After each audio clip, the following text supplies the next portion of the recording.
Hey guys, I am Avinya and today I am with the chapter 3. I am here with the chapter 3 of the book The Richest Man in Babylon. The chapter 3 is called सौभाग्य की देवी से मिले.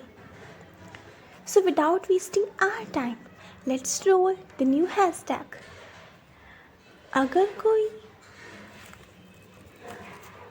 अगर कोई सौभाग्यशाली है तो उसकी सौभाग्य की कोई सीमा नहीं है. इस बारे में कोई भी भविष्यवाणी नहीं की जा सकती. अगर उसे नदी में भी फेंक दिया जाए तो वो उसमें से न केवल तैरकर बाहर आ जाएगा बल्कि उसके हाथ में एक मोती भी होगा. प्राचीन बेबीलोन में एक इमारत थी जहाँ पर विचार विमर्श होता था. किसी एक विषय पर जहाँ से बात बिल्कुल मायने नहीं रखती थी कि कौन किस स्तर का है. ना कोई छोटा होता था ना कोई बड़ा होता था. बस मायने ये रखता था कि वो किस तरह की बात को पेश कर रहा है. वहाँ पर कोई बैठा होता था.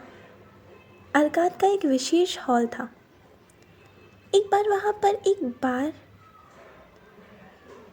एक अलग तरह की बात छिड़ी. बहुत लोग इकट्ठा हुए.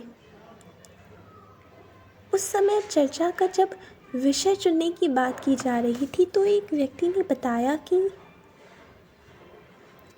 सौभाग्य क्या होता है. क्या हम हमेशा सौभाग्यशाली नहीं रह सकते. और इसी चर्चा का विषय चुन लिया गया. सौभाग्य की देवी हमेशा उसे ही चुनती है जो अवसरों का लाभ उठाता है या फिर जो अवसरों का लाभ उठाना जानता है. एक अच्छा या फिर एक दुर्लभ अवसर मिलने पर जो व्यक्ति इंतज़ार करता है या फिर पूरी तरह से निश्चित नहीं होता, उस अवसर को लेकर सौभाग्य की देवी उसका इंतज़ार कभी नहीं करती. सौभाग्यशाली रहने के लिए बहुत ज़रूरी है कि आप अवसरों को पहचानें और तुरंत ही सही प्रतिक्रिया दें. सौभाग्यशाली या फिर सौभाग्य की देवी कर्मशील व्यक्तियों पर ही कृपा करती है, ना ही कि उन लोगों पर जो खुद पर ही विश्वास नहीं रखते, खुद की ही बातों को सही नहीं मानते और खुद की ही बातों पर अड़िग भी नहीं रहते. जिन लोगों में कन्फ्यूजन होता है ना, वो सौभाग्यशाली जल्दी नहीं बन सकते क्योंकि आपको एग्जैक्टली पता ही नहीं है कि आखिर आपको करना क्या है या फिर आपको चाहिए क्या. इस चैप्टर में कुछ कहानियाँ डिस्क्राइब की गई हैं. जैसे कि एक न्यूली मैरिड कपल होते हैं तो जो हस्बैंड होता है उसके फादर उनसे कहते हैं कि बेटा तू अच्छा खासा कमा लेता है. मेरा एक दोस्त है, उसका बेटा एक ज़मीन खरीद रहा है किसी आउट एरिया में. उतने पैसे उसके पास नहीं है तो वो बहुत लोगों को पार्टनर बना रहा है.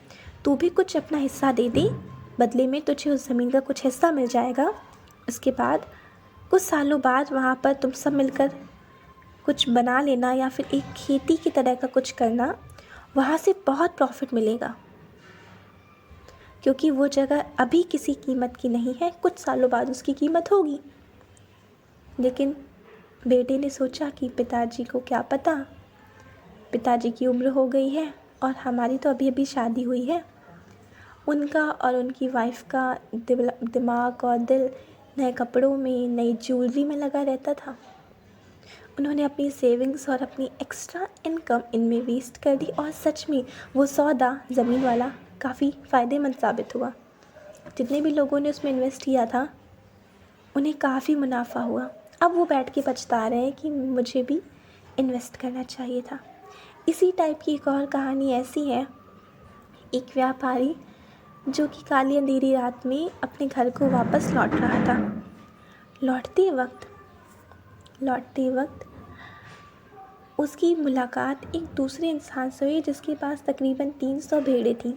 उसने बोला कि मुझे अभी यहाँ से जल्दी वापस लौटना है, मेरे पास पैसे नहीं हैं, तो तुम प्लीज़ ये सारी भेड़ें ख़रीद लो, मुझे अभी पैसे दे दो. मैं कम दाम पे तुम्हें दे सकता हूँ ये सारी भेड़ें, लेकिन मुझे अभी पैसे चाहिए, मुझे बहुत ज़रूरत है. व्यापारी ने बोला, नहीं मैं तो गिन के लूँगा, अभी मैं देख नहीं पा रहा, मैं तुम्हें सुबह कम दाम पे तुमसे सुबह होते ही होते सारी भीड़ ले लूँगा, तुम्हें पैसे दे दूँगा, तुम चले जाना।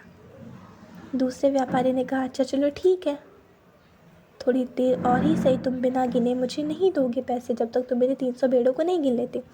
भोर हुई, दूसरे व्यापारी से पहले ही कोई और आया और उन भेड़ों को खरीद कर ले गया। इस तरीके से इस व्यापारी ने, उस लड़की ने, दोनों ने ही अपने इन इमीडिएट एक्शंस के टाइम को डिले किया और मौका उनके हाथ से निकल गया। सौभाग्य की देवी रूठ गई क्योंकि वो उनका इंतज़ार नहीं करती, जो कि अपने ही निर्णय पर कायम नहीं रहते, जो कि रैपिडली रिएक्ट नहीं करते, जो उनसे इंतज़ार करने की मांग करते हैं।